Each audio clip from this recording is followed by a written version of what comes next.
اور ان 3 شخصوں کے حال پر بھی توجہ فرمائی جن کا معاملہ ملتوی چھوڑ دیا گیا تھا. یہاں پر 3 صحابیوں نے وہ جنگ میں شامل نہیں ہوتے. ان کا قصہ آپ کو فضائل عمل کے اول حصے میں جو صحابوں کا قصہ ہے نا وہاں پر ملے گا. وہ جنگ میں نہیں گئے تھے. ان تینوں کے حالت کے بارے میں بالکل ایسا لکھا ہے کہ جیسا کہ اپنی آنکھوں کے سامنے ظاہر ہوتا ہے. لکھنے والوں نے اللہ تعالیٰ نے ان کو ایسا قدرت دی کہ فضائل اعمال میں ان کا قصہ لکھا ہوا ہے. اور بخاری شریف سے بھی آپ کو معلومات کر سکتے ہیں وہ 3 صحابوں کے بارے میں. ٹھیک ہے. یہاں تک وہ لوگ آگے بڑھیں گے تو معلوم پڑ جائے گا. ٹھیک ہے. یہاں تک کہ جب ان کے پریشانی کی نوبت پہنچی کہ زمین باوجود اپنے فراقی کے ان پر تنگ کرنے لگی. کیوں؟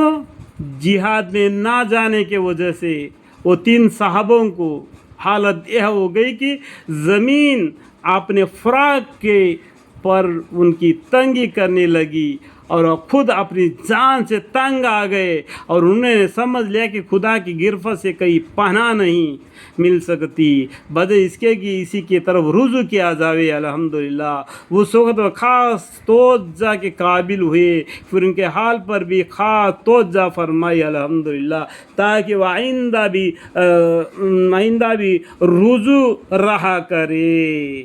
بے شک اللہ تعالیٰ بہت توجہ فرمانے والے بڑے رحم کرنے والے ہے. الحمد اے رب العالمین. اتنا گناہ ہونے کے باوجود بھی اور ان کو جیسا ان کے اوپر جو 3 صحابوں کے اوپر جو حالت گزری اس پر وہ لوگ یہی سمجھے کہ اللہ کے گرفت سے کوئی بچنا ناممکن ہے.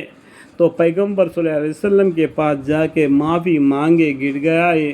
تو اللہ تعالیٰ معاف فرمانے والے غفور الرحیم ہے. بے شک اللہ تعالیٰ بہت توجہ فرمانے والے بڑے رحم کرنے والے.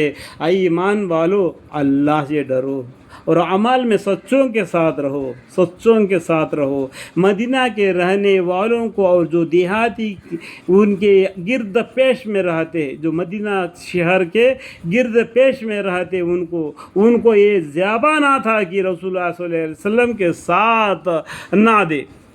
یعنی پیغمبر صلی اللہ علیہ وسلم کو ساتھ دینا چاہیے کسی بھی حالت میں ہو.